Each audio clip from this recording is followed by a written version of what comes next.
Hello guys, welcome to Statistics Bio 7. I am Dr. Mohan Athanari. The channel fully focus on the biostatistics and data analysis and data visualization related video post on this channel. If you like the channel video, click to the subscription button and support to me, join to our channel membership. Let's go to the video section. Now we are the discussion topic, interpretation of linear discriminant analysis in R.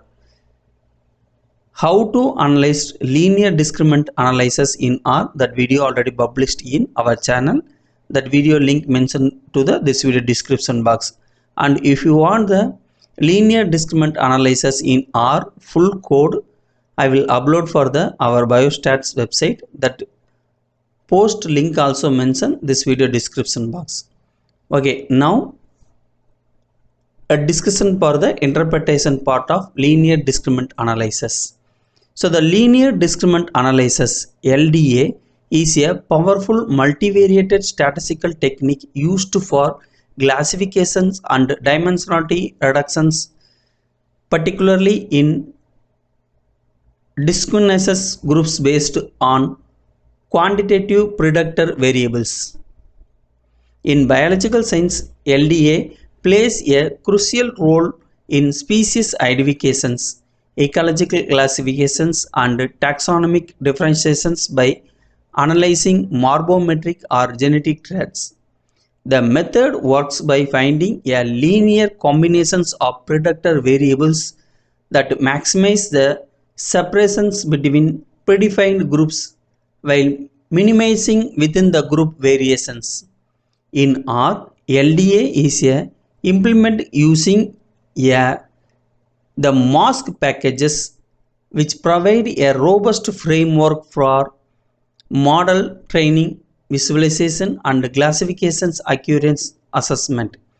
By applying LDA tool biological datasets, researchers can uncover key morphological traits driving species differentiations, optimize classifications models and gain insights into the evolutionary and ecological patterns.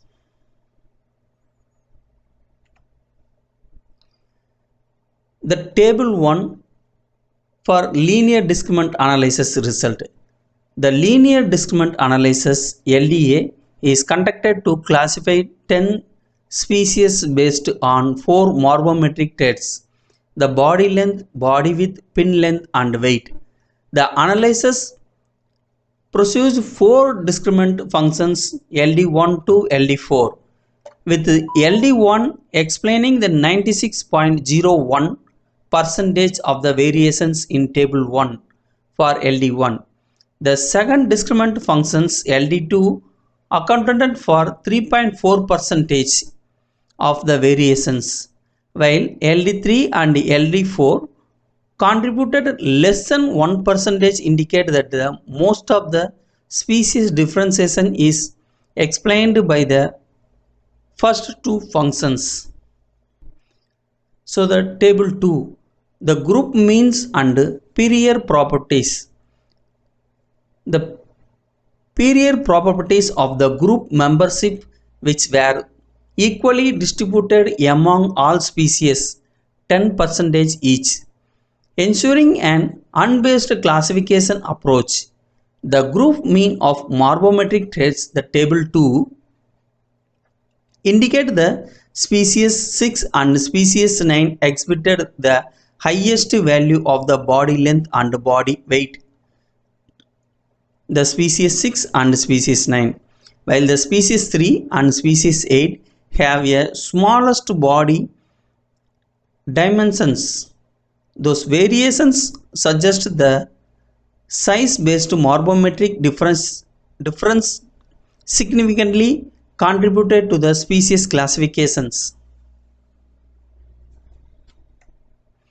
So the third one table for the discriminant functions, coefficients and trait importance. The discriminant functions coefficients table 3, they revealed the relative contributance of each morphometric trait to species differentiations. The body with minus 42.0 0.97 in LD1 had the highest absolute coefficients, indicating that the is most influential variable in species separations. The pin length minus 27.34 in LD2 also played a crucial role, particularly in discriminated morphological similar species. So the figure for the discriminant functions plot and species separations.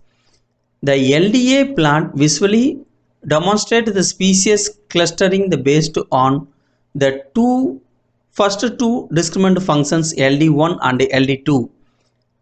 The distant clustering of most species suggests that the LDA, the model, effectively differentiates them with the minimal overlap. However, the species 7 and species 8 exhibit some the degree of the approximately, indicating the potential morphological similarities that should be further analyzing using the additional discriminant technique or molecular data. The implication of the species classifications and conservations. The highest classifications accuracy of this LDA model underscores its effectiveness in the species identifications based on morphometric traits. This method is particularly useful in biodiversity studies, ecological monitoring, and taxonomic classifications, where rapid and the cost-effective species identification is required. The result also suggesting the potential application in species conservations as morphological differences may reflect the ecological adaptations, habit preference, or evolutionary divergence. The further studies would interact the genetic marks and environmental factor to further engage the classification's accuracy and understand the evolutionary relationship among those species. So the final part of the conclusions, the linear discriminant analysis. The present study demonstrated that the LDA is a powerful tool for species classification based on morphometric traits. The analysis revealed that the body width and pin length were the most influential trait in discriminant species within the LD1, accounting for the majority of variations, 96.01%. The LDA plot confirmed the clear species separations, supporting the model's reliability for taxonomic classifications. This finding contributed to the development of robust quantitative classifications framework for ecological and biodiversity research. The further investigations would incorporate additional variables such as habit data and molecular markers to further refine the species differentiations. This is for the interpretation of the linear discriminant analysis in R. If you any doubt on for the analysis or write the interpretation for the linear discriminant analysis in R, the post the comments in the video, I will reply to you. And if you want for the analyzing the linear discriminant analysis in R full code, I will upload for our website, the link mentioned to this video description box. If you want the code, please visit our website. And if you like this video, click to this subscription button and support to me, join to our channel membership. Thank you for watching this video.